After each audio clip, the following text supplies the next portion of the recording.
حضور علیہ السلام پریشانیوں کے دور میں ہمت کی بات کرتے، امید کی بات کرتے، حالات سخت ہیں، بھوک ہے، قحط ہے، صحابہ نے پتھر باندھے، خندق کھودی جا رہی، پر اس عالم میں بھی حضور کیا فرماتے ہیں؟ چٹان توڑنے کے لیے جب نبی پاک اس پر اوزار مارتے نا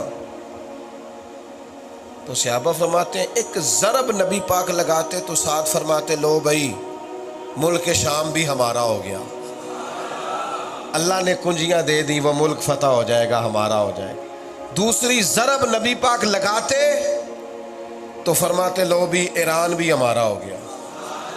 تیسری ضرب لگائی تو فرمایا لو بھی اللہ تبارک و تعالیٰ نے روم کی چابیاں بھی ہمیں عطا فرما دی۔ یہ علاقے تو بڑی بات میں فتح ہو، لیکن حضور خوشخبریاں دیتے، خوشخبریاں ہر وقت پریشانیوں کی۔ وہ میں ایک دن مجھے کہیں سفر پہ جانا تھا تو کچھ لوگ آگے بیٹھ گئے۔ ہمارا یہ طریقہ ہوتا ہے کہ ہم بات چھیڑتے ہیں، ایک بات کرتے ہیں تاکہ پھر دوسرا بھی چھڑ جائے۔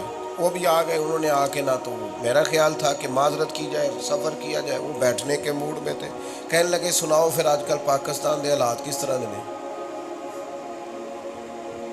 میں انہوں نے کہا بالکل ٹھیک دے۔ وہ پریشان ہو گئے جی میں تسی نہیں ہو گئے سارے؟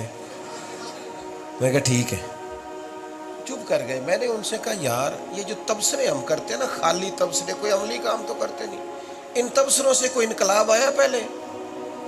یہ کتنے ٹی وی چینل بن گئے، سارا دن تبصرے ہوتے ہیں، کوئی انقلاب آیا ہے؟ اور جس بندے سے آپ پوچھ رہے سونی سونی باتیں کر رہا ہے، اچھی اچھی یہ ہو جا چاہیے، یہ غلط ہے، یہ انقلاب کیا آیا؟ میں نے اپنے اس بھائی سے کہا محبت سے، میں نے کہا کیا کام کرتے ہیں؟ کہتے ہیں میں جوتے بناتا ہوں۔ میں نے کہا اس طرح کریں، جو کام آپ کرتے ہیں اس کو صحیح کر کے کریں، تاکہ غریب آدمی بیچارہ ایک دفعہ جوتا لینا تو اس کا جلدی ٹوٹے نہ، اسے دوبارہ خرچہ نہ پڑے۔ چلے یہ تو صحیح کر کے کریں، ہم جو خدمت ہم کر سکتے ہیں وہ ذرا صحیح کر کے کریں۔ میری بات کی سمجھ آ رہی؟ اگر ہم اپنا کام بھی صحیح کرنے لگ جائیں تو پھر بھی ملک اور قوم کا بڑا فائدہ ہو جائے گا۔ اپنا کام بھی اگر دیانتداری سے کریں، ہم نے ساری دنیا کو ٹھیک کرنا ہے، بھئی پہلے اپنا کام تو صحیح طرح سے کر لو، وہ تو صحیح ہو نہیں رہا۔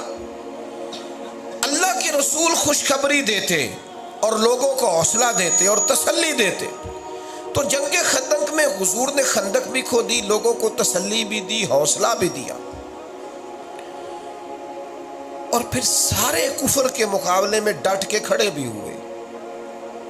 ایک مہینہ پورا کافروں نے محاصرہ کیا مسلمانوں کا، بھوک بھی تھی، ٹھنڈ بھی تھی، حالات بھی خراب تھے۔ ہمیں نہ 4 گھنٹے کا انتظار کرنا پڑ جائے تو بس گئے۔ ٹینشن، ڈپریشن، پریشانی، تلخی، ایک دوسروں سے لڑتے، ناراض ہوتے، تنقید کرتے، شکوے کرتے، ہر وقت آزمائش میں لوگ، یوں لگتا ہے جانے کیا ہو گیا، بد اعتمادیاں، کسی بندے پر کوئی اعتبار نہیں کرتے، معاشرے کو عجیب بے ہنگم کیا جا رہا ہے۔ اس ماحول میں ہمیں یہ سمجھنے کی ضرورت ہے کہ اس عالم میں جب اتنا سارا آزمائش کا ٹائم آ گیا، ایک مہینہ حضور نے ڈٹ کے مقابلہ کیا، بالآخر ہوائیں ٹھنڈی چلنے لگیں، ان کے خیمے اکھڑنے لگے جو مہینے سے باہر بیٹھے تھے۔ پھر وہ ایک دوسرے سے کہنے لگے تم نے کہا تھا چلو، تم نے کہا تھا چلو، تو کہتا تھا فتح ہوگی۔ ایک دوسرے کو تانے دیتے، خائب و خاسر ہو کے جب وہ سارے بھاگ گئے، اللہ نے مسلمانوں کو فتح دے دی۔ اس ماحول میں میرے رب نے فرمایا گویا ہم جیسے لوگوں کو پیغام مل رہا ہو، جلدی گھبرا جانے والوں، کمزور پڑ جانے والوں، ادھر دیکھو کس طرح میرے کریم محبوب ڈٹ کے کھڑے ہیں۔ لَقَدْ كَانَ لَكُمْ فِي رَسُولِ اللَّهِ أُسْوَةٌ حَسَنَةٌ، تمہارے لیے میرے نبی پاک کی زندگی میں بہترین نمونہ ہے، بہترین۔ تم ادھر دیکھو حضور کس طرح مقابلہ کرتے ہیں، کس طرح۔